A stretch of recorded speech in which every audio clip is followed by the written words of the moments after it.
Hello, everyone. Thank you so much for arriving for another Startup Link Ecosystem Summit. We're really excited to have you with us and basically start the pitches very, very soon. Before that, we're going to do a quick presentation about how to promote your startup ecosystem, which is exactly what the people that are going to pitch their startup ecosystems are doing now.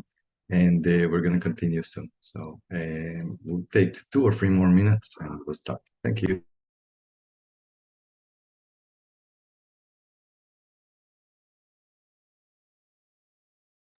In the meantime, feel free to introduce yourself in the chat. The chat is going to be open. We're going to make sure it's open until the presentation start. So feel free to write to us. Where are you from? What are you working on? The chat is going to be enabled soon, and then you can change. You can basically send a message to to everyone basically, and maybe just introduce yourself. Where are you from? What are you working on? And so on. One of the things that we want to do is also to create those connections. When you do that, please send it to everyone so everyone receives it, and we'll start soon. Thank you.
Good. So we are ready to start. Thanks again for arriving. I see that we have already Ronnie from. Let me just change it. I think that we have a problem with the chat. I apologize to that. Basically, people can introduce themselves only to the host and panelists. So I'm just going to copy paste the people that have already introduced themselves, and our team is going to try to open it for everyone. So we have, first of all, Ronnie from Norway. That's great. Cool. A digital platform for startups. And then we have Ketevan from Georgia. So it's really nice to see the diversity. Once again, I really apologize for us not being able to open the chat for everyone who worked on it. But in the same, thank you for sending us messages, and we'll. It's really good to see the variety of people from all over the world. Good. So we're ready to start. So let me just share my screen. Of course, I want to tell you the most important part of today's session is, of course, the presentations of government agencies about their startup ecosystem. We want to give whoever is participating an opportunity to understand maybe where should they relocate, where should they invest, where should they open another branch, and so on. So, so it's something that we really we think there is a lot of value here, especially if you're thinking about moving around and so on. So that's great. The presentation today is going to be specifically about how to promote your startup ecosystem. And yeah, basically, the idea of promoting your ecosystem, I'll just say in a few words, there is massive importance to what people think about our ecosystem. Sometimes it's even more important than how our ecosystem is doing, because there is always a connection between perception of how good a place is and how it really is. And when the perception of a place is really, really good, then reality connects with the perception. Of course, we cannot promote our ecosystem, let's say, as a new San Francisco if we don't have the results. But promoting is always important because it allows to push the reality of our ecosystem up. How does it allow us to do that? We make sure that more people stay in the ecosystem. The biggest tragedy of ecosystems is brain drain. And we also make sure that we get talent from the outside. And this can only happen if people think good things about our city and country in terms of startups. So that's going to be very, very important. And I think it's an important distinction. A little bit about what's going to happen today. So first of all, I'm going to do a short intro about Startup Link, maybe a little bit of news about new things that we basically launched that we think are going to be relevant to you.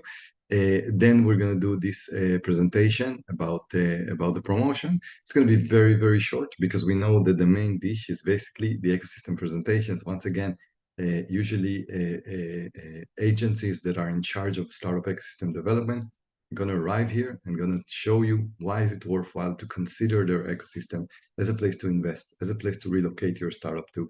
And we think it's really a great part and can be very beneficial. Let me explain in a second why. But first of all, I'll just tell you a little bit about Startup Link. Startup Link is a global startup ecosystem map and a research center. We are basically we have an interactive map of hundreds of thousands of startups. If you go to startuplink.com, get acquainted with who is doing what. You can do a lot of things there and understand a little bit about what's going on. We also have a report ranking the startup ecosystems of 1,000 cities, 100 countries. We think it's a very important report because it basically allows you to understand what is the situation in your country, in your city, and what are the opportunities outside of it. Startup Link has more than 100 government partners that are basically feeding information into the platform and representing their ecosystem via Startup Link. If you want to join them, we would love you to join them. Basically, we can see over here the URL, and you can always send us an email. Our team is going to send you an email is going to send in the chat our email address. If you have any questions about joining those 100 governments, we love to work on startup ecosystem development. It's one of the best things ever. I just returned now from a project in Jamaica when we actually help get a feeling for the ecosystem in Jamaica. And we do that in many, many locations. All ecosystems are so different. They're fascinating, actually. And we're really in a very interesting position to basically do this work. The report that I mentioned with the 1,000 cities and 100 countries is in this URL that you can see below. If you go to Startup Link, you can also see a lot of buttons to download the report, and the report is totally free. So it's something that we think is interesting. A little bit about updates. This is something that we launched recently. Startup Link is basically ranking, but now we're also giving analysis on the website. There is a possibility to go over 50 parameters for each city and each country and understand exactly where is it ranked and what is the influence of each parameter on each city and each country. This is available for our pro users. Once again, if you have any questions about the pro, send us a message on the email, and we'll be very happy to send you more details. But this is for people who need a very deep layer of analysis. So that's pretty much it. And we're also starting to publish a lot of reports, premium reports for our clients, and also some of them are available for the members, just like the Global Startup Ecosystem Report. The last report that we launched is actually on business friendliness. So this report is actually, what we do usually is check how good the cities and countries are doing in terms of ecosystem development, how successful they are. Business friendliness is which countries are giving the infrastructure to actually allow their entrepreneurs to thrive. And again, it's disconnected from the results, because on the results we're dependent on our startups. But over here on the business friendliness, it's more of just checking the role of the government and how good is the government in basically giving you more and more possibilities to build a startup. Do remember that some countries although the government does not give you a lot of opportunities, the startup ecosystem is much, much better. France, Israel, and so on are not going to be in the top list of 10 business-friendly countries for startups, but the results are actually going to be in the top 10 on the expense on some of those. For example, Australia is not in the top 10, although here it's number 2. It gives all the support for the entrepreneurs and all the infrastructure, but for some reason, the entrepreneurs are not managing to create the success that matches the amount of support that they get. So it's a very interesting topic, and this is something that we just released. Once again, it's all available at lpstartuplink.com pro map, and the URL is there. And also, it's also, if you go to startuplink.com, you'll be able to see all of those in reports on the top of the screen. And that's pretty much it. So again, you have a map at your disposal. You have a lot of reports. You have the rankings on the map. So feel free to use them to the best of your ability. Now let's go back a little bit to the discussion that we had before, and it's really nice to see people keeping on to present themselves. So please continue. So look, the ecosystem, choosing your ecosystem is a critical thing. There is a saying by Naval Ravikant that there are only three big decisions in life: where you are, who you are with, and basically what are you working on. And a lot of people are thinking we think a lot about what are we working on, who are we with, but we don't think enough about where we are. The location that we choose has a massive impact on our chances of success. Just because crazy things are happening in startup ecosystem hubs and successful locations. So one of the things that we always advocate for as we're opening businesses and thinking about where do we, even if we don't do a startup or we do an investment company and so on, is to be very, very conscious and take the time to think about where we are. Because just by being in the right place, you would have a lot of opportunities that usually by being in a smaller village and so on, or underdeveloped startup ecosystem, those opportunities will not just simply will not happen. And that's something that is very, very important. And again, the report is there. Startuplink.com has a map with all the places and the ranking table. We do the work for you so you can basically skate and just make decisions after you know which ecosystem is better. And yeah, a little bit about startup ecosystem promotion. Governments are starting to understand it's very, very important to promote our startup ecosystem. The perception of our startup ecosystem is incredibly important. And nobody's going to do the work for us. And some agencies and some ecosystem development agencies understand it much, much better than others. And you would see them here, by the way. Those are the special cities. Those are the cities in the top 2%, as far as I'm concerned, because still, in most locations, governments simply, they don't understand the importance. They never talked about how to strategize and basically build a plan to reach and to do the promotion.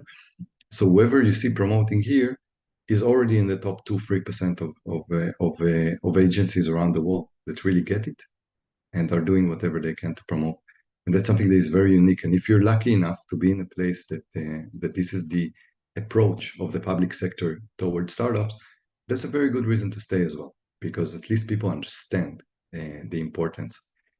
And yeah, basically that's the bottom line over here. It's very, very important to promote. And once again, the big tragedy of a location is that if it is not perceived as a good thing, as a good location, our best talent is going to leave. Not to mention, we're not going to draw any other good talent outside. So the best ecosystems are actually places that people agree that are great. People are staying. Let's say San Francisco, New York, London. Nobody's going to leave to another place because there are better startup opportunities there. And they also attract people from the outside. This is the big win, the ability to maintain and retain your best talent, and at the same time attract people from the outside. They have solidified their success. It's very, very clear that they're in the top, and they just keep on receiving prizes without a lot of effort. And that's the most beautiful situation to be in. And some cities have started early, but then again, many cities are making a lot of mistakes, and that's our opportunity as a city to constantly upgrade our position. It's going to be a long road. It's not that we're going to be San Francisco probably not ever, but at least we're improving our basically relative position constantly. And that's something that is very, very important as far as I'm concerned to the economic progress and the economic development of cities and countries. That is something that is important to say. And I think some of those slides, a lot of the slides, I don't want to take a lot of time because basically we all know that the most important thing here is those pitches, basically to give you knowledge about where to move, where to relocate, and so on. So we're going to turn back, we're going to go now to the ecosystem developers, telling you about amazing ecosystems And I hope you enjoy. I hope you use this information to also make decisions. Where we are matters a lot, and that's great. Excellent. So we can start. Thank you so much.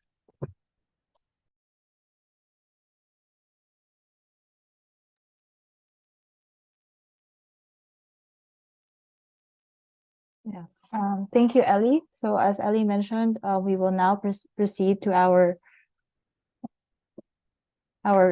startup ecosystem pitches.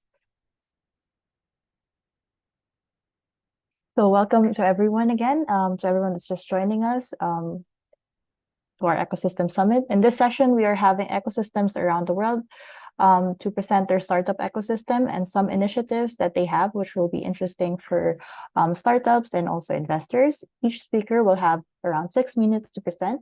If you have any questions, feel free to type them on the Q&A. Okay, so now I'm handing it over to Mahmoud, who will be moderating this session.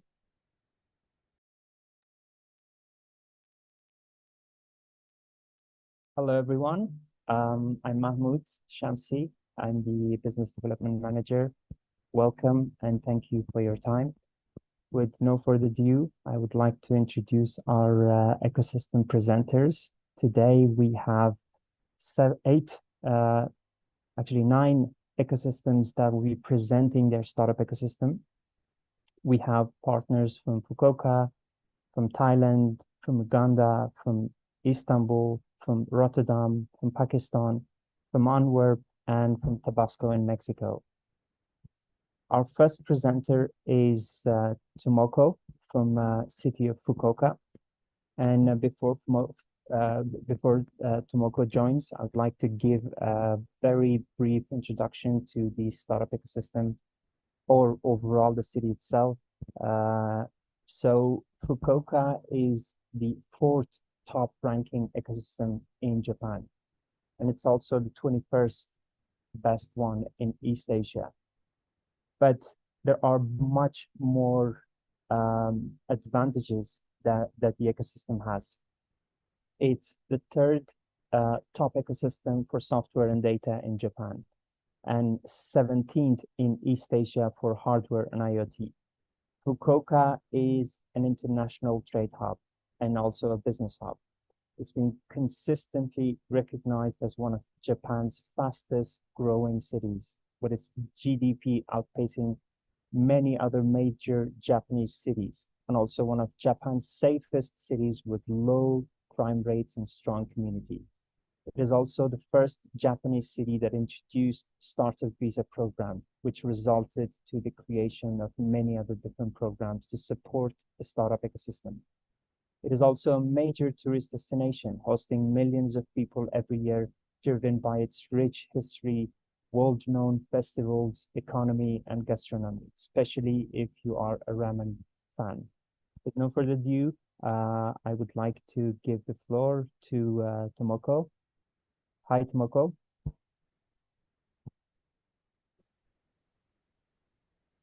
Hi, thank you for the introduction. My name is Okay, thank you. Thank you so much for the opportunity. And can we start now? Yes, please. Okay.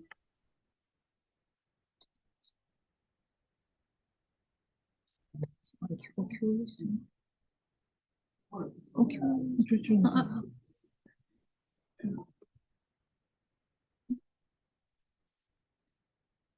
So everyone can you see my screen now?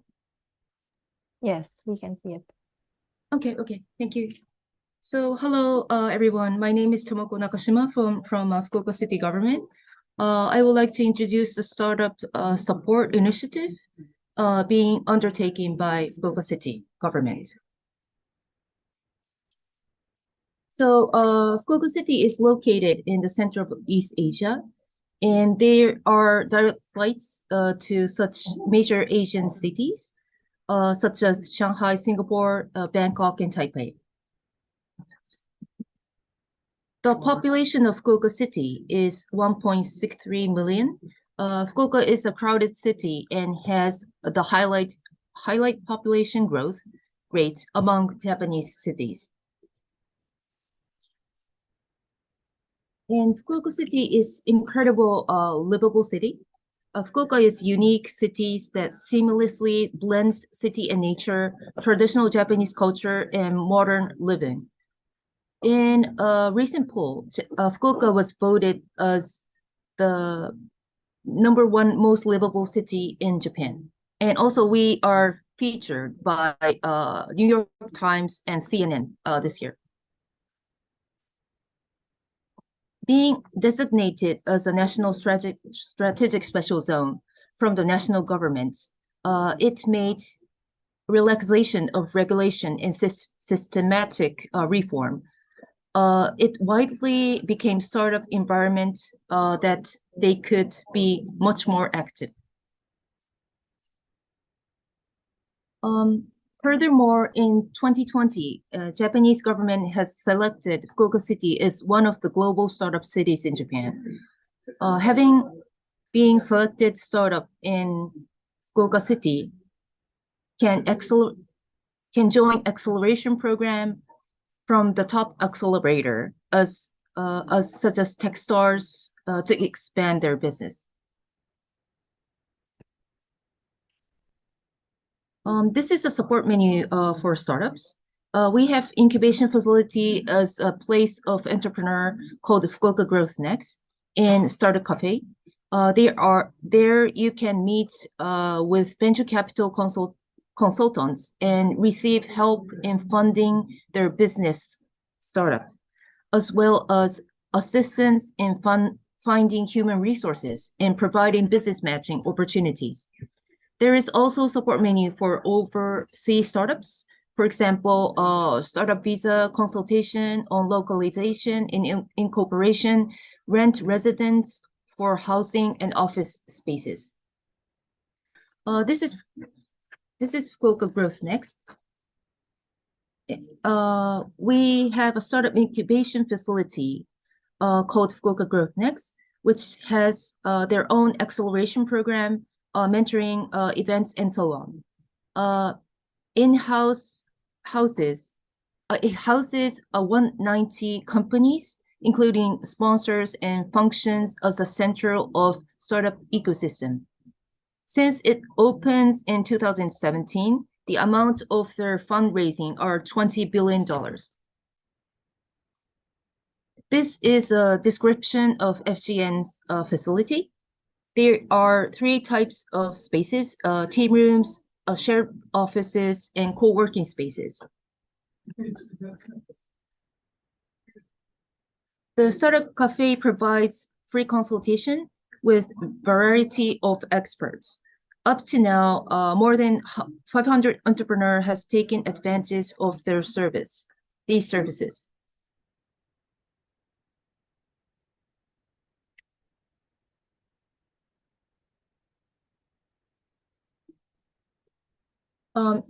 FGN supports a growth of startups by educating entrepreneurs, engineers, designers, and public relations and PR personnel. It also provides open innovation platforms in collaboration with companies.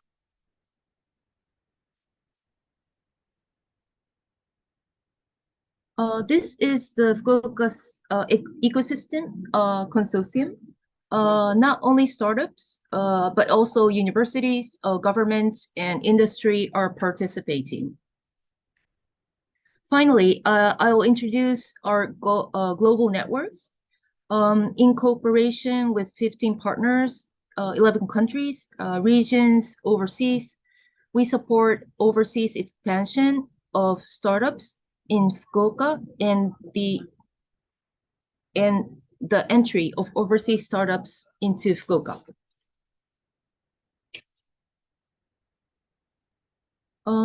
In particular, Global Startup Center supports obtaining startup visa, localizing their product to Japanese market, produce of company establishment, business matching, and providing pitch opportunities. a startup visa allow you to stay for up to 1 year in order to establish a company. Startup visa is used in Fukuoka City at the top level in Japan. As another support from Fukuoka City, there is also a POC support program. Thank you very much.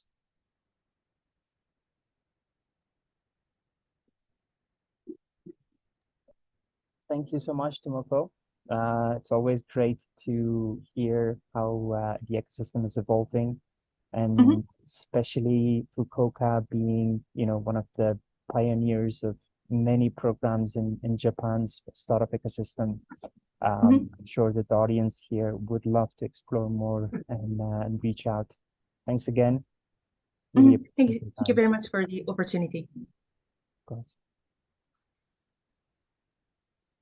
Well, our next startup ecosystem that we will hear from is Thailand's startup ecosystem. We have our partner, National Innovation Agency, Chaitron, from National Innovation Agency, that will be presenting the startup ecosystem of Thailand. But before that, I'll give a quick introduction to the ecosystem. Thailand is Southeast Asia's 4th top ranking ecosystem and 11th in Asia Pacific. It is the 3rd top ecosystem in Southeast Asia for transportation, because Thailand is Southeast Asia's largest automotive manufacturer and one of the top 15 in the world. It is also 42nd in fintech sector. The fintech sector in Thailand has seen significant growth with startups in payments, lending, e-wallets, and much more.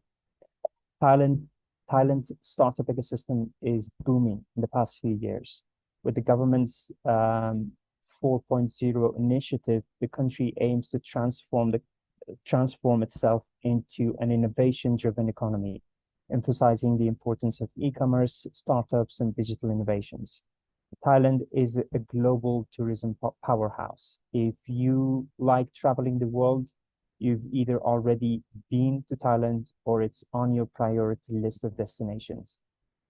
A rich culture, incredibly beautiful nature, very low cost of living makes this ecosystem, which is globally known as the Land of Smiles, irresistible to travel, to stay, and to even start or relocate your business.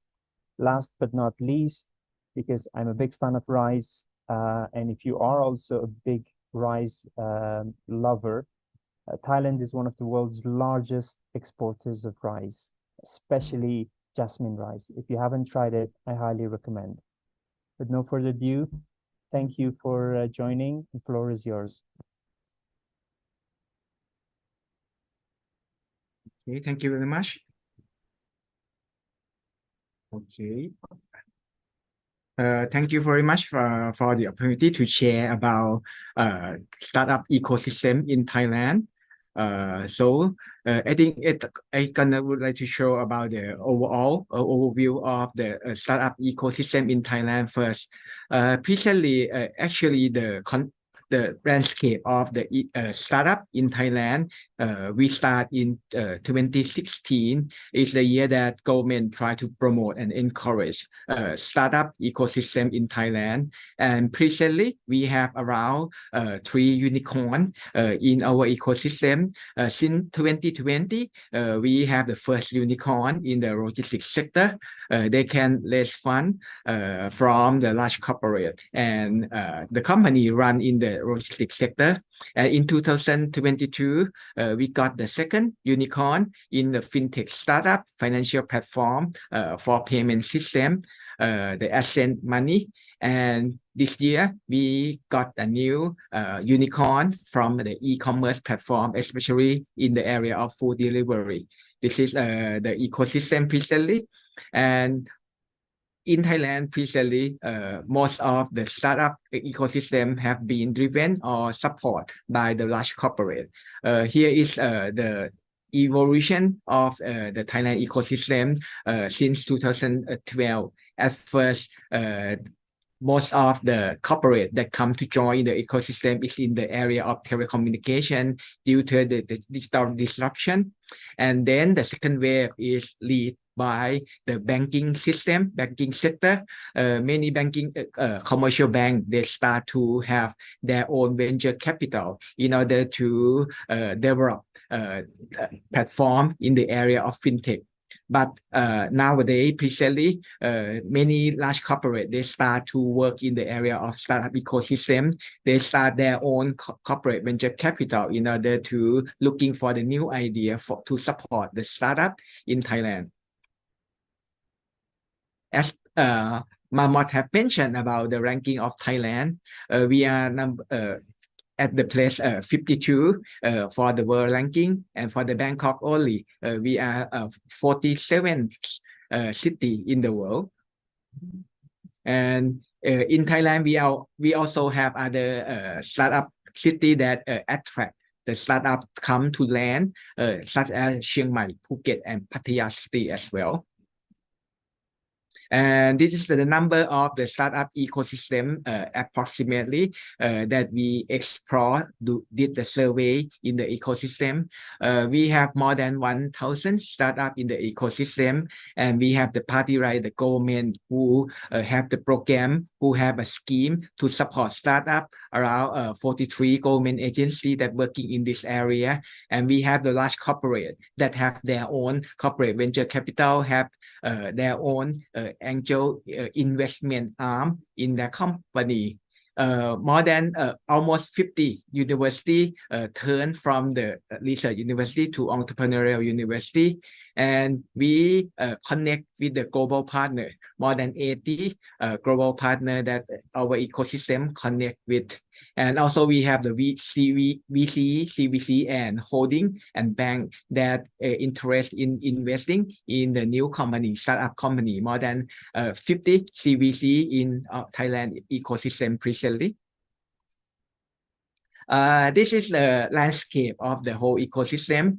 In the circle in the center, at the circle in the center is enabling the partner that help to strengthen and enabling the startup ecosystem.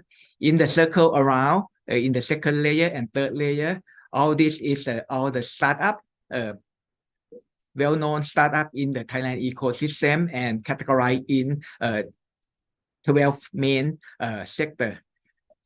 The most interesting thing in this chart is we just have a new sector that emerged this year is a climate tech. Many startup companies start to work in the area of climate technology, develop some solution to mitigate, to solve the problem about climate. And also we have more association established in last year as well.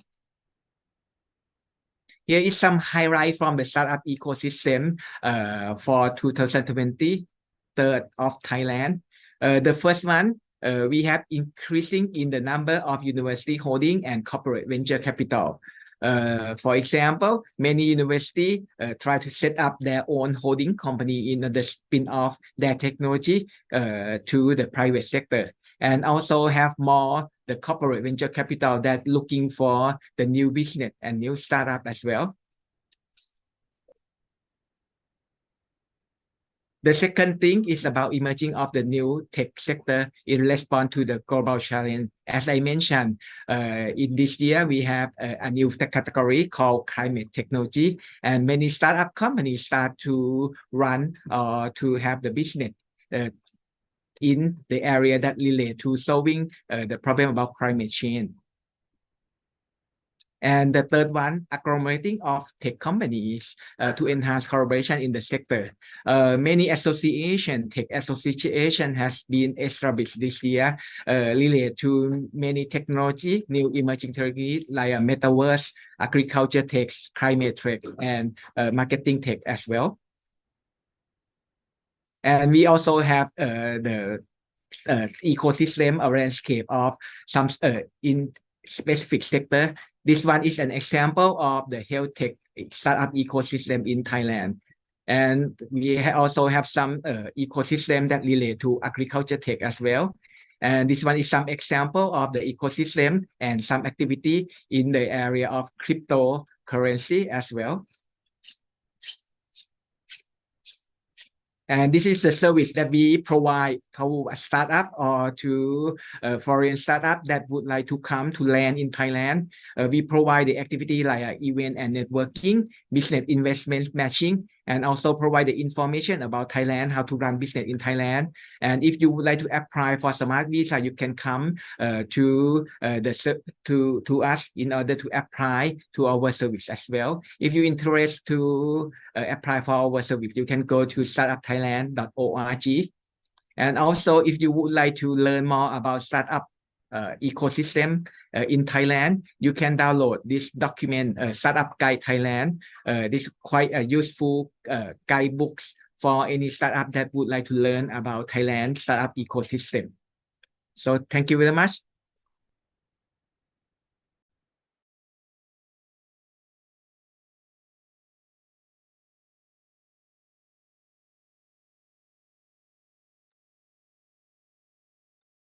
Thank you very much, Shaitorn. Thank you for letting us know more about the Thai startup ecosystem.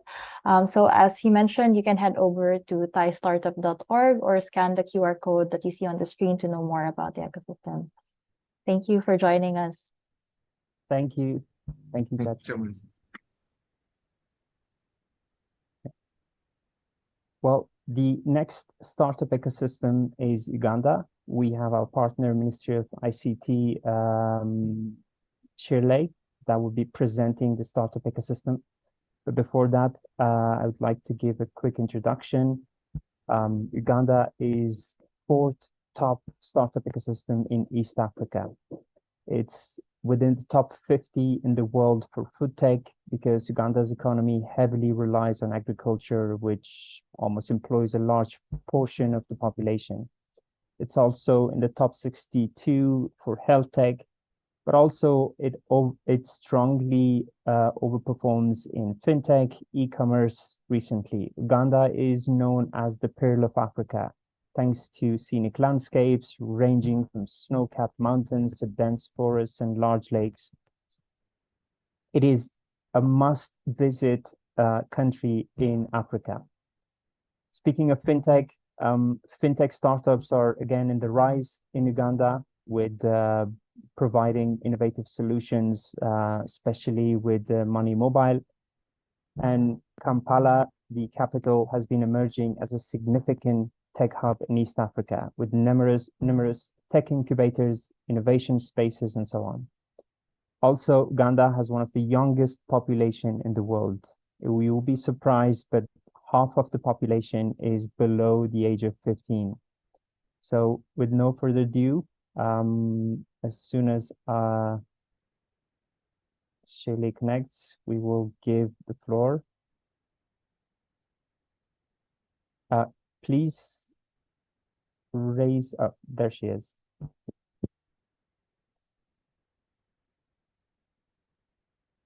Hi, Shirley. Hi, how are you? I'm still trying to connect my to share my screen, but I'll be ready in just I think I've already shared it. Perfect. It's great to have you. And floor is Thank you for that introduction.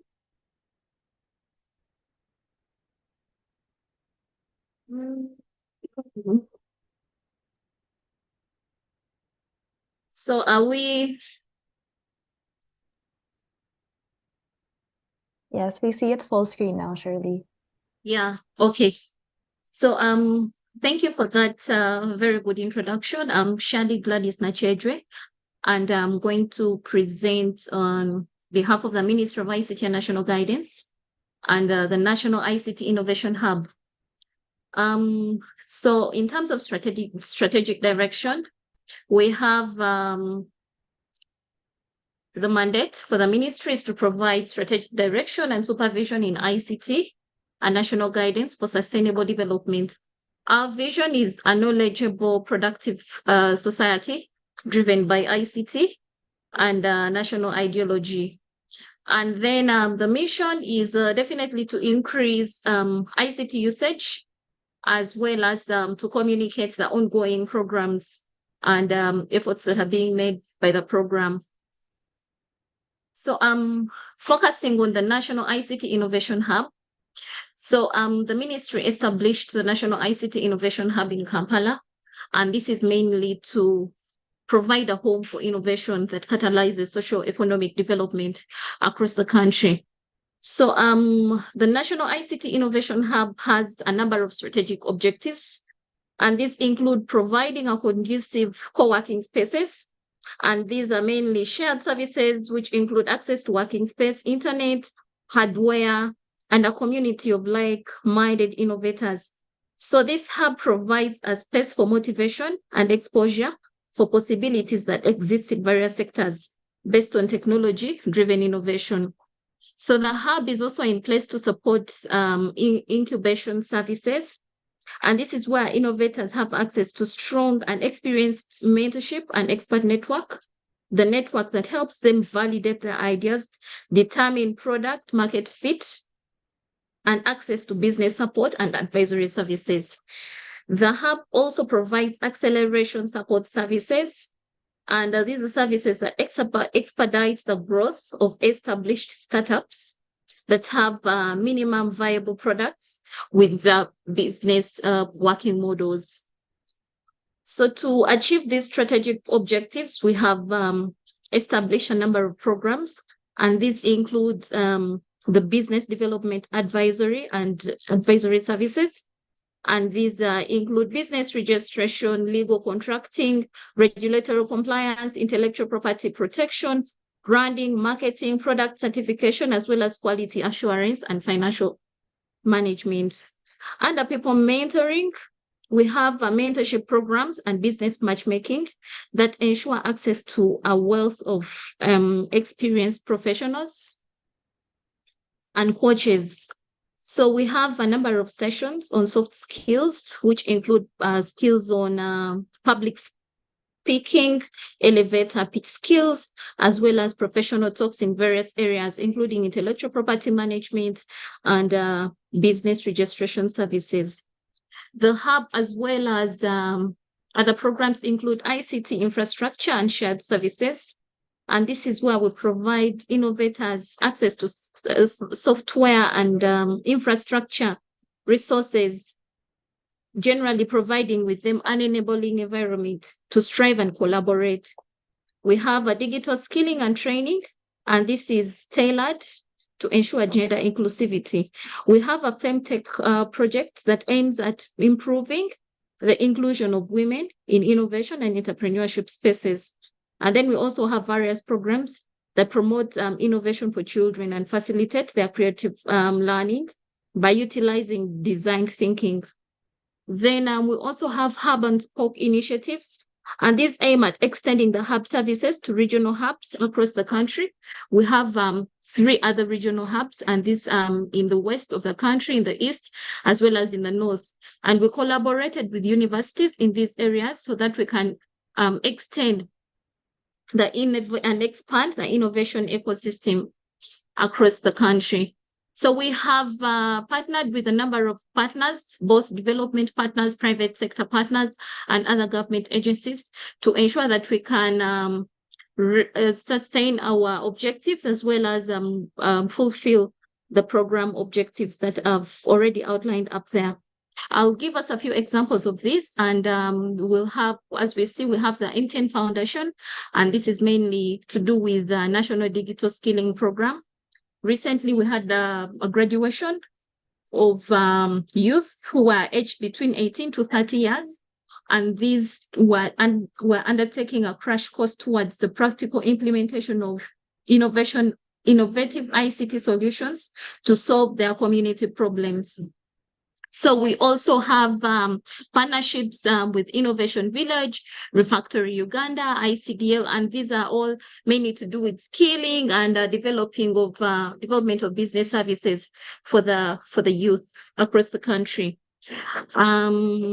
More to that, we also host a number of innovators at the hub, and this is mainly to support the development of local solutions that can be used by the government to provide services to citizens across the country.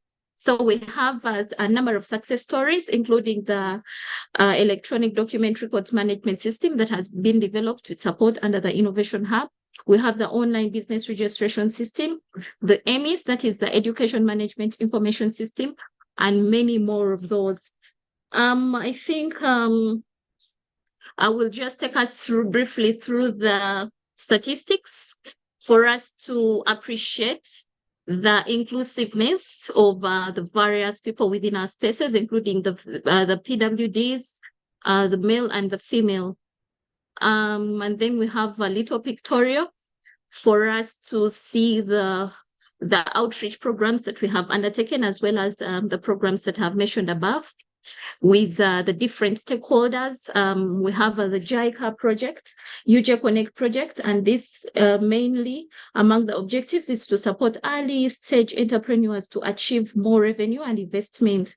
So we will conduct workshops, peer support, and customized mentoring so that we can get the ideas of the innovators to achieve product market fit solutions. I can see I'm already out of time. I don't know if we'll have a session for questions and answers, but we can be reached out on our socials, Ministry of ICT and National Guidance, as well as the National ICT and Innovation Program. Thank you so much. Thank you very much, Shirley. Thank you for sharing us the wonderful ecosystem of Uganda. As Shirley said, please reach out to Shirley if you have any questions via their social media channels. There's also the Uganda portal that you can see linked on the chat. Thank you again, Shirley. Thank you for your time.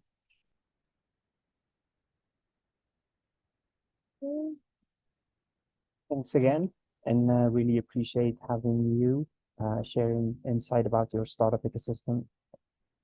Our next startup ecosystem, I guess the best way to say it would be that it does not need any introduction. It is one of the world's top tourist destinations. It's been a significant trade center for over 2,000 years, connecting Europe and Asia through trade, culture, history, and so much more. We have our partner presenting, Fatma Noor, presenting for Startup Ecosystem of Istanbul. Fatma Noor is a specialist in Istanbul Development Agency. And before that, I would like to give a very quick, short insight.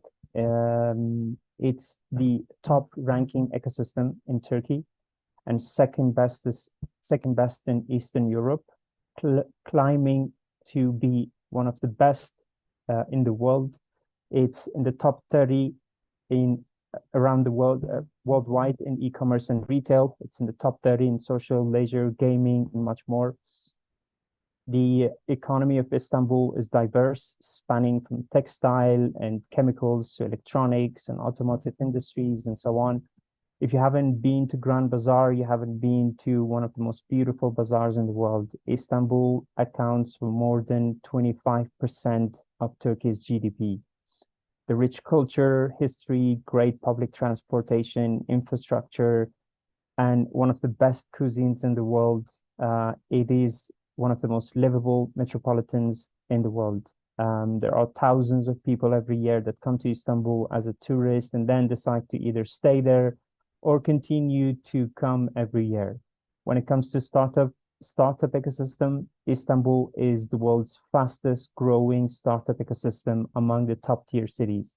The birth of unicorns, exits, and many revolutionary startups makes it a strong competitor for other top Western ecosystems in the future. I can go on and on about it, but I will let Fatma Noor to share more. Thank you, Fatma Noor, for joining. Floor is yours. Thank you very much, Mahmoud, for your kind word. Hi, everyone. My name is Fatma Noor Güder. I work in Istanbul Development Agency, and I am happy to be here to introduce our ecosystem to you. So let me give you a brief first who we are and what we do. So there are 26 development agencies in the country, and we all work under the Ministry of Technology and Industry. Our agency has established 15 years ago, and we have supported over 1,000 projects since then. So what do? We basically draft a regional plan and identify our priorities within the region. And then align with these priorities, we support projects financially and technically.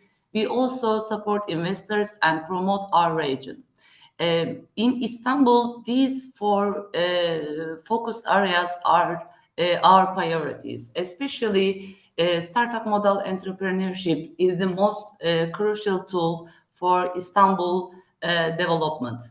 So what do we do in this program? We fill in whatever ecosystem needs. We provide Sorry, financial... Fatmanur. I'm sorry to interrupt. We only see the PowerPoint screen, not the Oh, not the full screen. Yeah.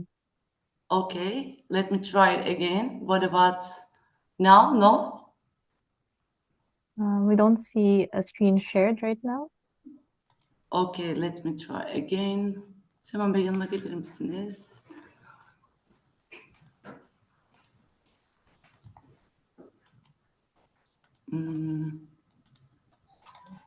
Okay.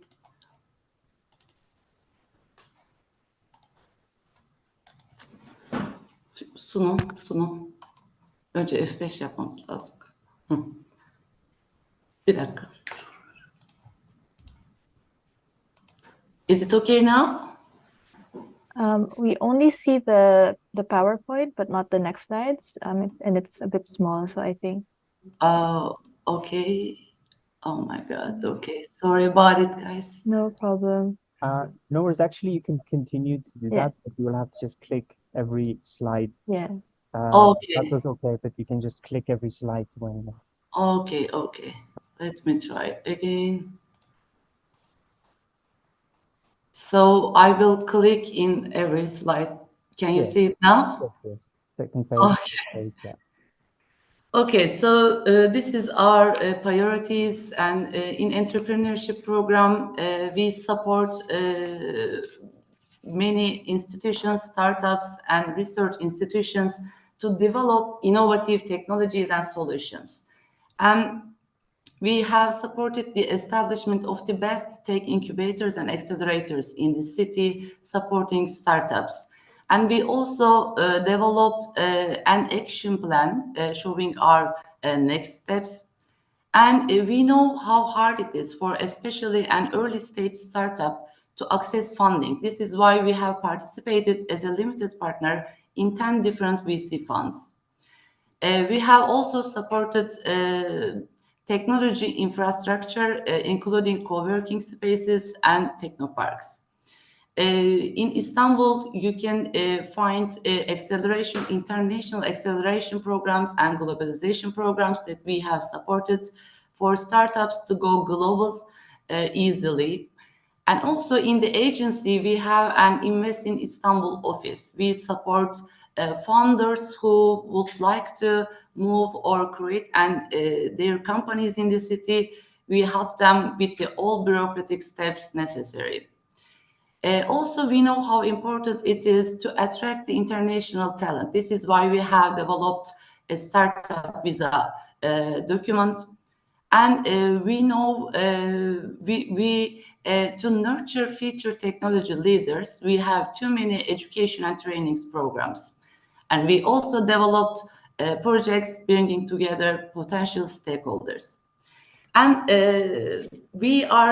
our team is very busy lately with these events. As Istanbul Development Agency for 3 years, we are supporting our startups to showcase their products on the international stage.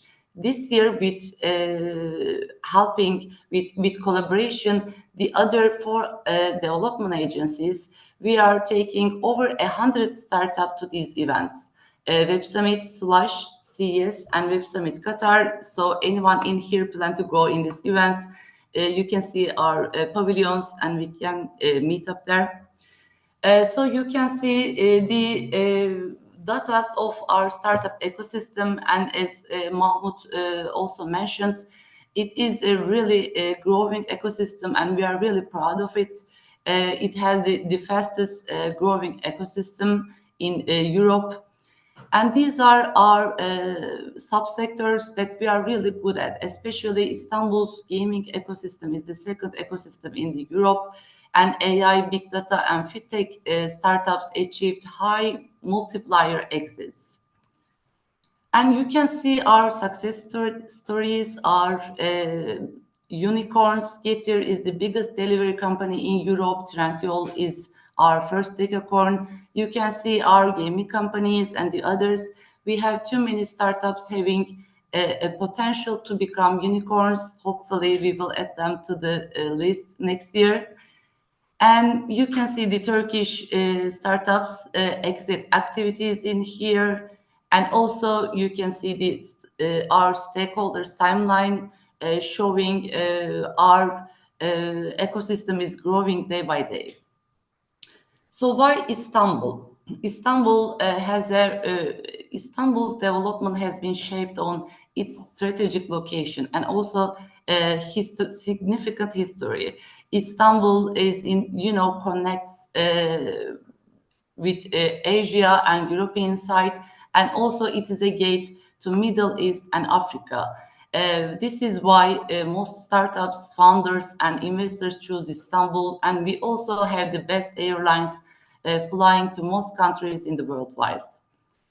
And we have young tech talent. Our average age is 32. It is the youngest population in Europe. And there are many talented young people, engineers in the city. We have the youthful energy, and we are working to empower them more with the future skills, with the projects, training programs, especially in tech sector, in ICT sector. We are empowering them more to nurture technology leaders.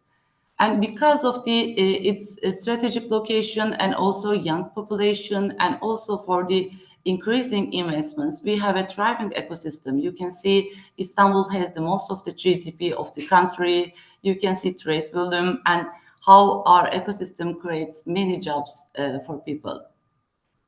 And for a startup, you can easily find secure funding.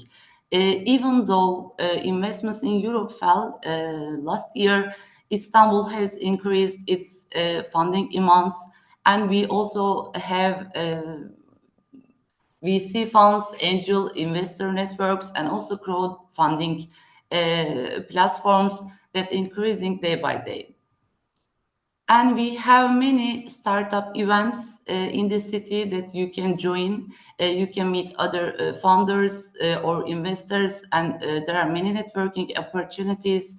But I would, if you're a founder watching us right now, I would recommend especially the Takeoff Istanbul. You should see and check out their website. I believe you can still apply for the competition. And the competition, and they will give really substantial awards for startups.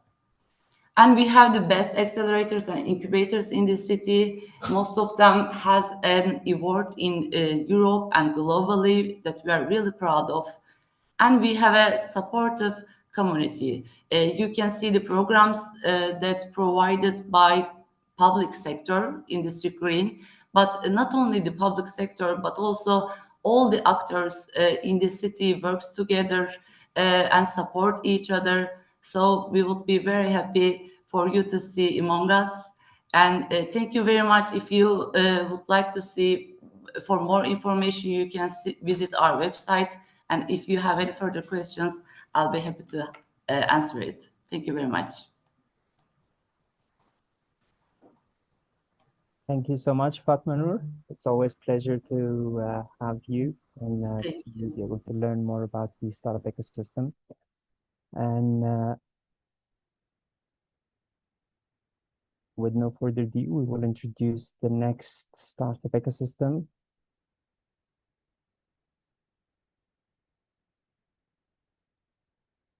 Our next startup ecosystem is Rotterdam.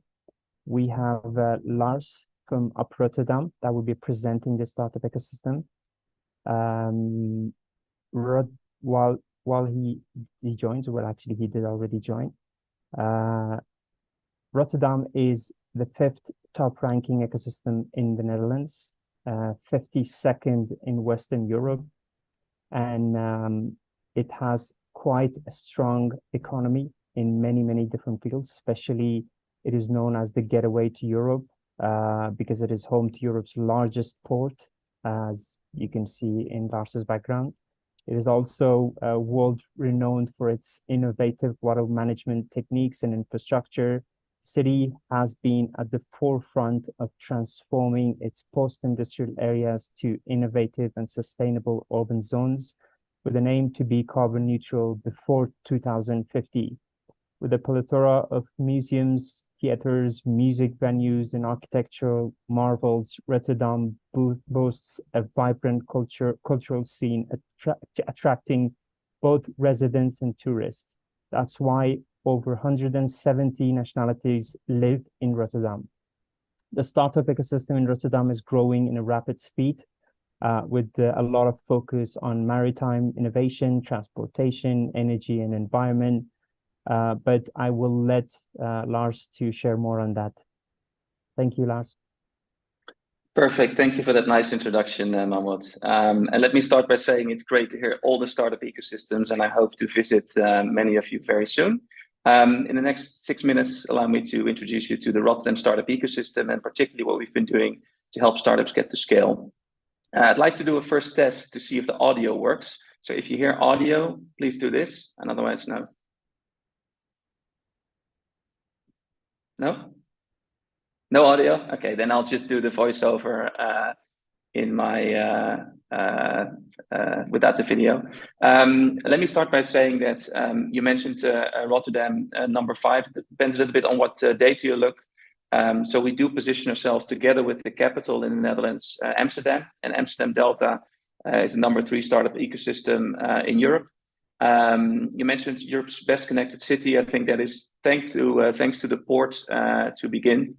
But for those of you who have not been in the Netherlands, Rotterdam is the 2nd largest city, and we house about 1,600 startups, about 20% of all the Dutch startups in our region, together with a 50 billion market valuation, raising 1 billion in the past 3 years. And I think the most important part is that the investment amount has tripled over the past 3 years, so there's a rapid growth there. And these startups and scale-ups employ almost 50,000 people. So 1 in every 20 Rotterdammers works for a startup or a scale-up. We believe that startup ecosystems are all about the founders that live in those ecosystems. So I'll just give you 3 examples of founders that are really driving the transitions in the region. One, it was a near unicorn, is Mendix, a B2B software company that has really created the space for low-code software. Started in 2005, got funding in 2012, moved to the US, and was acquired by Siemens in 2018, and to date is still a large employer and also a driver of digital transitions. But for instance, a company like the Ocean Cleanup, founded in 2013 by a very young Boyan Slat, who is clearing the oceans of plastics, attracted investors like Peter Thiel and Mark Benioff that really joined his cause. So next to digital and zero waste, we have companies that are driving the energy transition, such as Hard Hyperloop, which is a Hyperloop system that provides zero emission fast transport.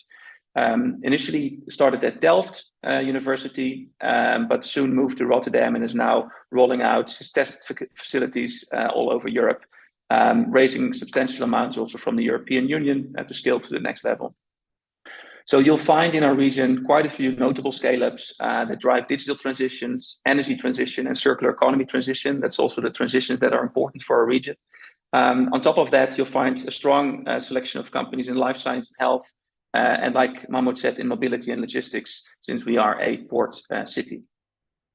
Now, if you look at the innovation ecosystem, I think it's developed quite a bit over the past years. We're now home to 21 incubators, and there's many workspaces to choose from.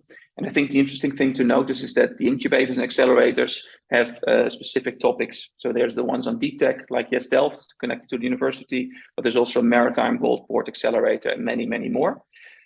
We are home to three leading universities, particularly the University of Delft is one of Europe's top leading tech universities, particularly on deep tech, and Erasmus University on business. And next to that, a strong medical university. So we see that the talent coming out of these universities really helps startups to get to the next level. And then when it comes to funding, we are home to more than 200 active investors in the region. But quite importantly to know that there is a public deep tech fund to invest particularly in the early stage high risk funds. And for instance, there's also a graduate entrepreneur, which is a alumni fund that was started by alumni from the universities. And by now is with over 60 million in assets under management, the largest seed fund of the Netherlands.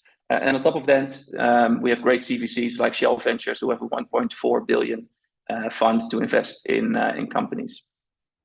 Now, there's many startups in the region, but what we noticed in 2019, the challenge for startups is really to scale. So the program that I'm personally responsible for with a team of 6 is a scale-up program that addresses the main needs of startups that need to go to the next level. That is talent, access to international markets, and access to capital. And I'll just give you some really practical examples of what to expect. So for instance, when it comes to access to talent, we've ensured that the job and the vacancies of the top scaling companies are connected in one platform so everybody can find them. And we do active outreach to universities, both in the Netherlands as well as outside. So we go to Boston, MIT, and further to make sure that the jobs at the scale-ups are filled at the fastest pace. Secondly, we make sure that our scale-ups enter international markets really soon, because the Netherlands is a relatively small country. They need to move fast. So we also take them to events that were mentioned before, like CES, Slush, Web Summit on targeted missions. And we prepare them also to go to those markets. And when it comes to access to capital, I think particularly in the early stage, it's relatively easy to find capital. But we focus on the 2 million plus range, where we make one-on-one investor introductions with international VCs for our top scale-ups. And the most important part of the program, next to talent, market, and capital, is actually access to the network, because we strongly believe that founders help founders. So we organize a plethora of events ranging from private dinners to roundtable sessions to social gatherings to make sure that founders find each other to connect to each other. And if you'd like to learn more about these founders and meet them, you're welcome at Upstream Festival that is organized in May every year, the 28th and the 29th of May, by more than 60 public and private co-creation partners for a 2-day startup event, attracting over 3,000 people. So if you want to join that, you're very welcome. There's a QR code on the bottom, upstreamfestival.com. This is how we help startups get to scale in Rotterdam, and I really invite you to come and visit us soon. Thank you. Thank you, Lars. It was great hearing from you. And honestly, among many cities that I've been, it's one of my favorites. So yeah, thanks a lot for sharing that. You're welcome. The next startup ecosystem that we will hear about is the startup ecosystem of Pakistan. We have our partner, General Director of Ijad Labs from Pakistan, that will be presenting the ecosystem. Arzish will be presenting it. So before that, I will just quickly share some insight into our rankings. Pakistan is the second top ranking ecosystem in South Asia and 4th in the CARAC region. It is the top 76 in the world, but top 50 in transportation and top 55 in marketing and sales worldwide. Pakistan is recognized as an emerging market since 2017, leading the global economy as the 4th largest producer and 3rd largest consumer of cotton in the world. 25% of Pakistan's GDP comes from the agricultural sector, and the country is one of the top producers of wheat, rice, and sugarcane. With a strong global diaspora, in recent years, remittances from around the world has surpassed $20 billion. Pakistan's tech startups have attracted significant foreign investment, especially in the e-commerce, fintech, and education tech sectors. Startups have achieved recognition in international forums like MIT Enterprise Forum and Forbes 30 Under 30 Asia list. With over 60% of its population under the age of 30, Pakistan has a vast reservoir of young, tech-savvy individuals driving digital innovation with a significant rise in female-led startups. With Switzerland-like natural beauty, diverse cuisine, historical and cultural sites, it is becoming a significant destination for tourism. With no further ado, well, Arzish, if you could raise your hand so we could. Sorry. Connected. He was promoted a while ago, but maybe Yes. there were some issues. Connected again. We can wait a minute, and if we don't have him joining, then we can move to our next presenter, and then once he joins, we can. Oh, Okay, there he is, yeah. he's back. Yeah.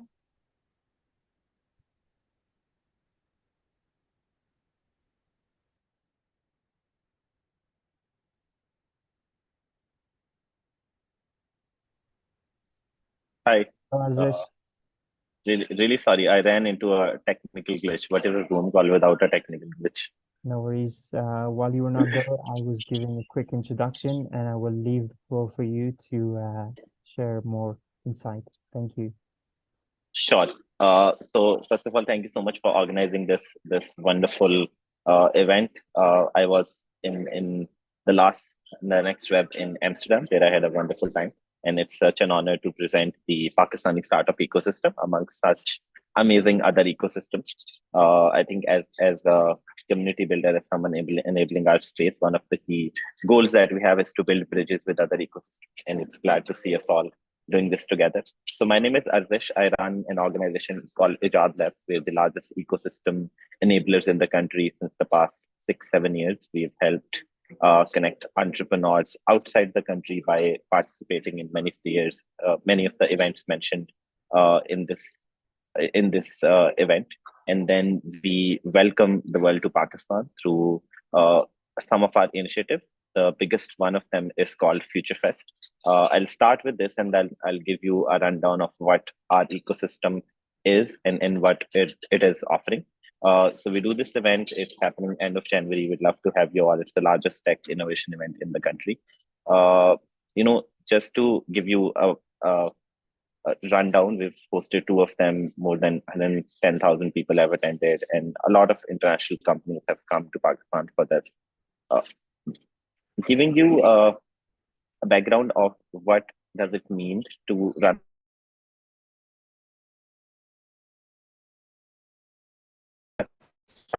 in Pakistan. So we had kind of 2 waves. We had the early crop of startups like job boards and classified websites, and that was like 3G, 4G time. So they had a lot of adoption challenges. But then the second wave kind of came around 2020 to 2022, where we see a lot of startups, kind of make the most of the digital adoption that the country has. So now we have 129 million internet users, and then also the abundance of capital that used to be around in the world. And we saw some of the biggest VCs around the world invest in Pakistani startups. More than $1 billion was invested and has been invested since 2020 in a lot of these companies. To this date, given what has happened over the past 2 years, some of them have not been able to survive, but a lot of founders and a lot of startups have kind of survived the hard times, which really speaks for the resilience and the entrepreneurial spirit that we have in this place and in this ecosystem. We have a very large economy, right? So we have a lot of people. It's 250 million people, the world's 5th largest population.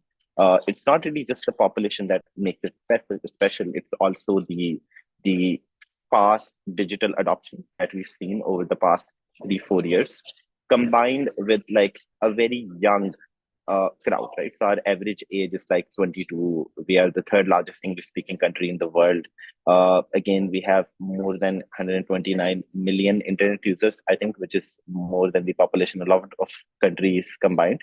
But we still have a long way to go. Our internet penetration in terms of percentage is still not a lot. And I think as we get more adoption, as more people gain access to internet fast, smartphones become cheaper, this market is becoming bigger and bigger by every passing day.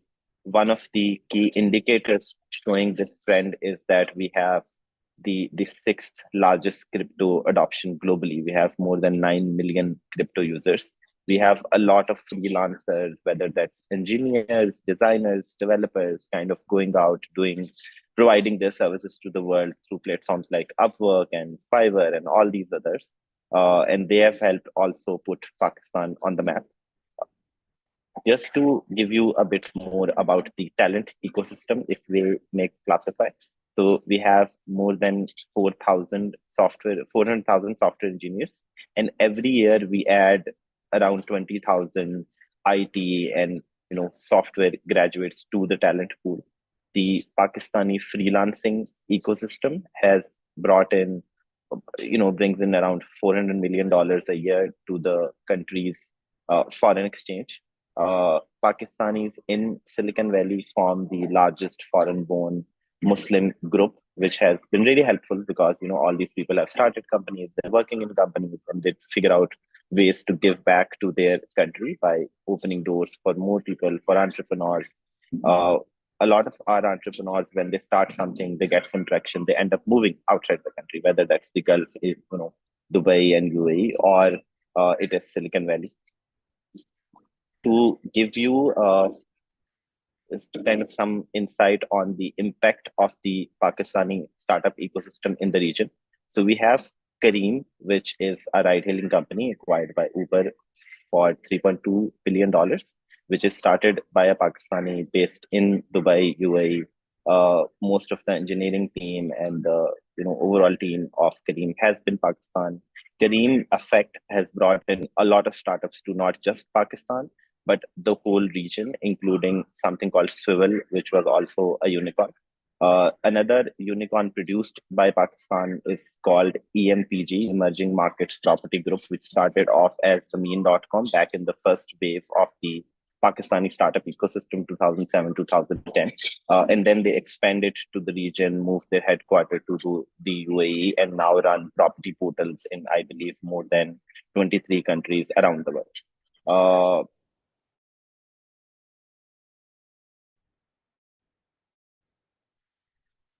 This ecosystem again is that we have very fast crypto adoption. Some of the biggest crypto exchanges are in Pakistan, especially in the past 1.5 years. The local economic crisis combined with the global issues have kind of given people a chance to hedge their investments in crypto against the local devaluation.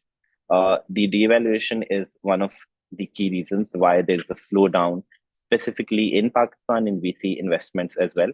But we see that, hopefully in the coming 1 to 2 years, as political governments stabilize and as, globally things get better, we will see more investments coming in, especially in founders and in startups that have weathered the storm, that are surviving, and that are actually thriving despite these circumstances. While we've had a slowdown over the past 2 years in terms of VC-funded startups, there are a lot of startups that have grown a lot because of the fast growing digital adoption and the market expansion that is happening in Pakistan. And to speak more about that, we have this amazing consumer market where we spend like $2 billion on things like esports, and there's gaming, and a lot of consumer spending close to like 324 billion as of 2022 for all sorts of products, right? But especially digital products. One of the successes of our programs initiatives in this event has specifically been to give market access to a lot of international companies and funds to access the Pakistani market, to launch in the Pakistani market, namely Udacity, Google Cloud. There's a Saudi royal who has launched $100 million fund this year for Pakistan. a ride-hailing company called Yango has just launched 3 months ago and expanded to 5 cities as of now. And then Endeavor is a fund that launched in 2022 and has already, I think, invested in 4 or 5 Endeavor entrepreneurs. Similarly, a lot of other success stories. So this is all about the ecosystem that we have to offer to the world. And we'd love to host you all, invite you to Pakistan and kind of build bridges. We believe that the unique circumstances that are available in Pakistan today, it has been the same in many other startup ecosystems like Vietnam or South Korea, maybe 10 years ago. And that's what we hear from a lot of these investors that are still investing in Pakistan, still believing in Pakistan, that right now Pakistan has, like, whoever invests in Pakistan right now has an early mover advantage. We just hosted last month the partner for Blockchain Founders Fund, Tobias Spire, and he said anyone not looking at Pakistan right now is making a mistake.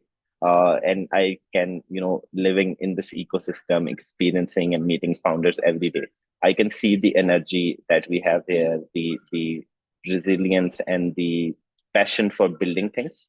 I believe that this is going to be a very major player in terms of frontier markets, not just for this region, but probably for the globe.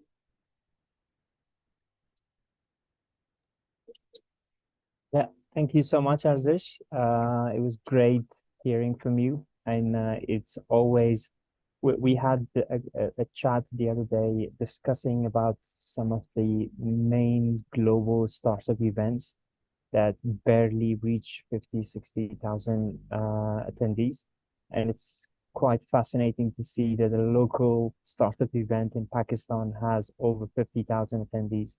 It just shows the magnitude of innovation and enthusiasm in the population, which leaves no doubt that the ecosystem will increase significantly in its momentum in the future years. Thanks again. Thank you for inviting us. Of course. Thank you. Bye. Our next startup ecosystem is the diamond capital of the world. We have San from City of Antwerp that will be presenting the startup ecosystem of Antwerp in Belgium. It's the 3rd top ranking ecosystem in Belgium and 65th in Western Europe, with over 12 spots increase compared to last year. It is also the fashion capital of Northern Europe. It is the second largest port. It has the second largest port in Europe, playing a crucial role in international trade. Antwerp is a cultural haven, one of the most bike-friendly cities in the world. Antwerp's strategic location and vibrant ecosystem makes it attractive for international startups looking for a European foothold.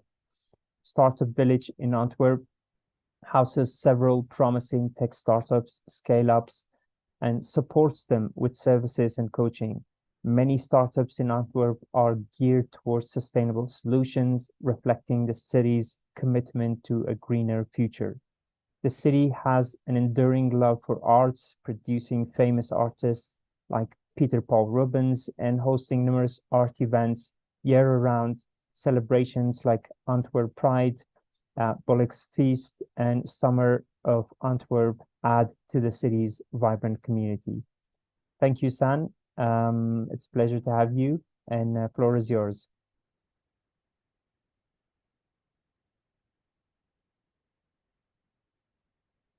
We can't hear you. You're on mute. Yes, sorry, I can see it now. Thanks for the introduction, Mahmoud, and very happy to be here to present the city of Antwerp, and more in particular our startup ecosystem. Let me just check to share properly. Do you see the full screen? Yes, we do. Okay, perfect. So So I'm here to invite you and to present the city of Antwerp, a world of opportunities. Oh,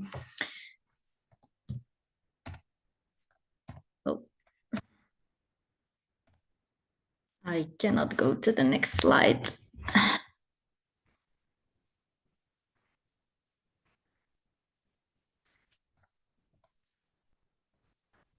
Just a second.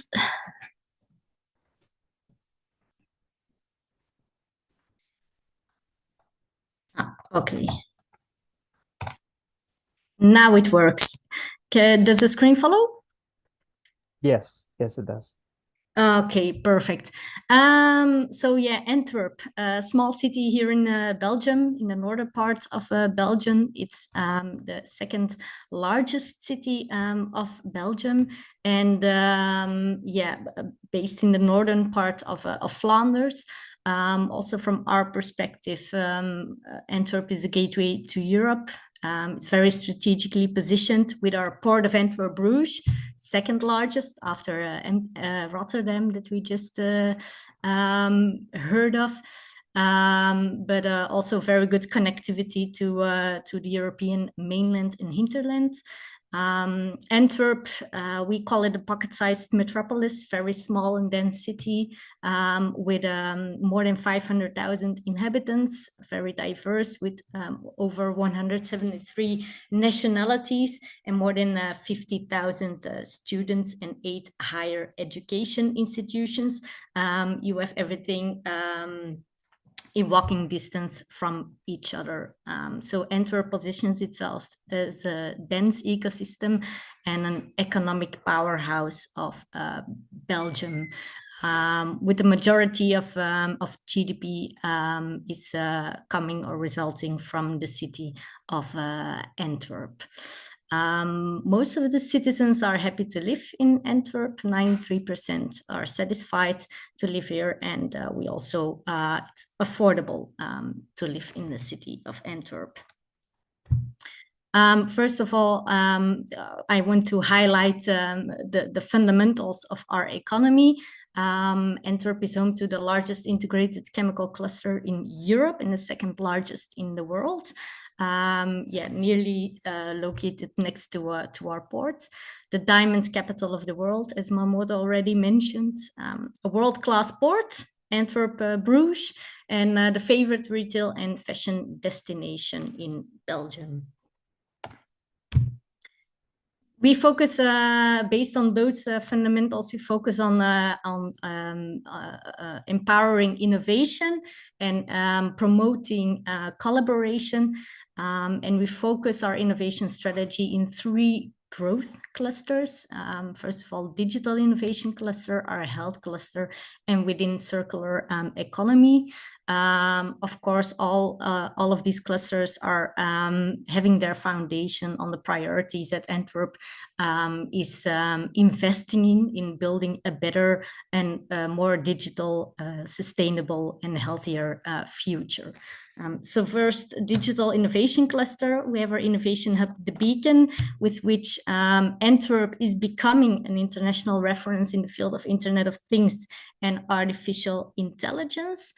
And with the Innovation Hub, The Beacon, we support new digital solutions for our ports, for cities, and for our industry. So with this cluster, we really want to build the port city of the future, which is digital. Main accelerator also on this area is Plug and Play, the US accelerator, especially for innovative solutions for the maritime industry. Then second, our health cluster. On that cluster, we are focusing particularly on pandemic preparedness and on smart health. Antwerp is home to the largest hospital network in Europe, and some top research organizations have their ground here in Antwerp. Examples are the Institute of Tropical Medicine, but also the recently established Vaccine Research Center, one of its kind in Europe, Vaccinopolis, and of course Dundon, the startup village that Mahmoud already talked about. The third cluster is our circular cluster, on which we focus on sustainable chemistry and energy transition with our pre-incubator Blue App and Blue Chem. They are offering state-of-the-art infrastructure labs, but also a Kickstart fund for startups within the climate tech or the energy industry to really kick off and work on their ID, from ID towards pilot presentations, towards maybe getting a complete production facility on our Blue Gate Antwerp area. On the other hand, in terms of energy transition, we're focusing heavily on hydrogen, especially the Port of Antwerp is becoming and working heavily on becoming the hydrogen center. So many initiatives are being run from that perspective. A short, quick note to begin in real life. Some startups that we want to highlight. C4, for example, is a startup that joined the Beacon and is working on autonomous shipping, so on autonomous boats that are shipping through our ports. Helic is a second one, focused on drone transportation for the medical sector. The Port of Antwerp-Bruges is also becoming the drone port of the future. A lot of drones are being used for the activities, to run more efficient activities within the port area. And CrowdScan, another startup which is located at Beacon, has created a crowd control system. Antwerp hosts a lot of international events, and with the CrowdScan, the crowd can be controlled and analyzed afterwards. Just a few notes on our ecosystem. Antwerp is still quite a young ecosystem, small but rapidly growing in these three areas, with a current ecosystem value of 3.5 billion, 155% increase in the last 5 years. And in 2022, our startups together raised more than 229 million of investment capital. We are home to more than 700 startups, more than 11,000 creative entrepreneurs found their breeding ground here in Antwerp. We're working together with 12 incubators and accelerators to support startups here. And of course, the 3 innovation hubs in the 3 innovation areas that I just described. And Antwerp is more than 100 investors providing capital for startups and founders. Most funded industries here in Antwerp contain health, enterprise software, and fintech. What do we do as a government to support startups and founders who are coming towards Antwerp to start up a business? We try to provide access. First of all, access to talent, but also access to network and access to capital. So some examples of initiatives are we support students from the start in that are interested in becoming entrepreneurs with initiatives like Take Off Antwerp and Sync. We support more than 1,000 student entrepreneurs in their path towards entrepreneurship. We also provide a practical guidance to start a business, but also provide soft landing packages for international founders or international investors coming to Antwerp. Antwerp itself also offers a lot of grants and financial support towards our companies that are looking to grow and innovate in the field of digital health or circular economy. So for example, the last 3 years, we supported 43 companies and invested over 3.5 million euros. And those entities together raised over 900 million funding according to Dealroom.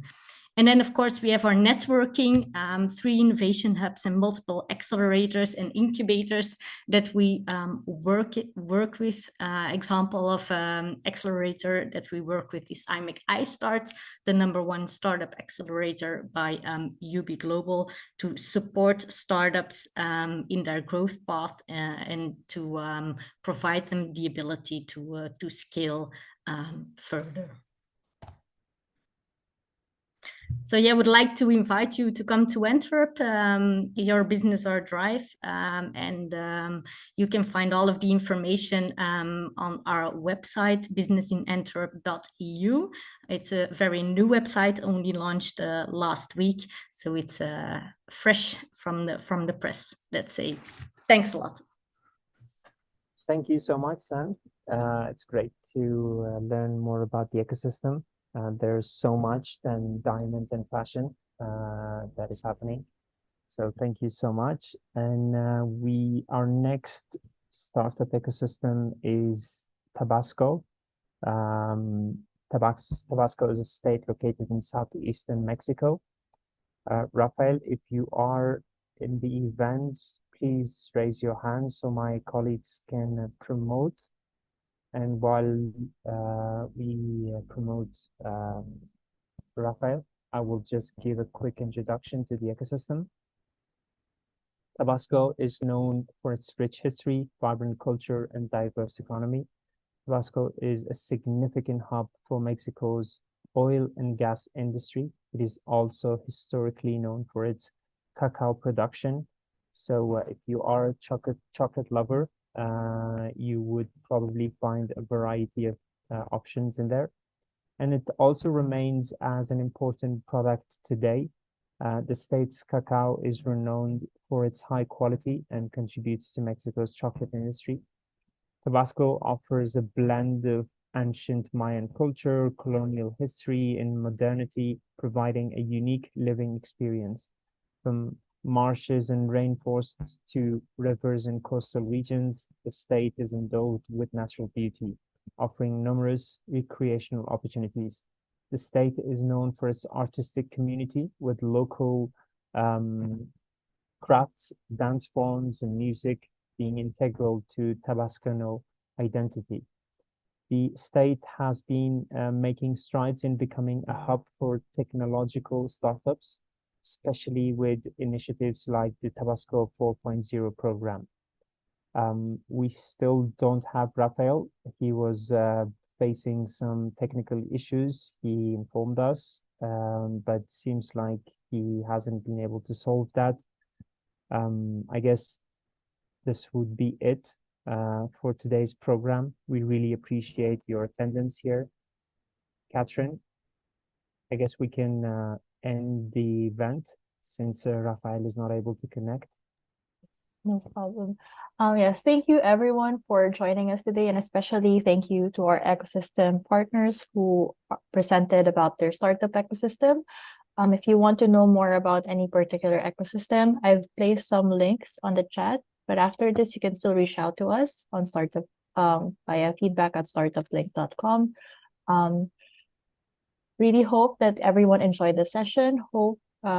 And don't forget to download our Global Startup Ecosystem Report if you haven't done so. The links are on the channel. You can also add your startup on startuplink.com. And for any other inquiries, email us at feedback@startuplink.com. We have constant events that happen throughout the year.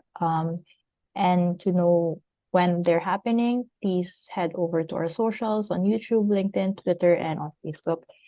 Thank you everyone again. And if you want to join the 3 p.m. event, you're very welcome to do so. We have a new set of ecosystem developers also presenting at that time. Thank you and have a great day. Thank you. Bye.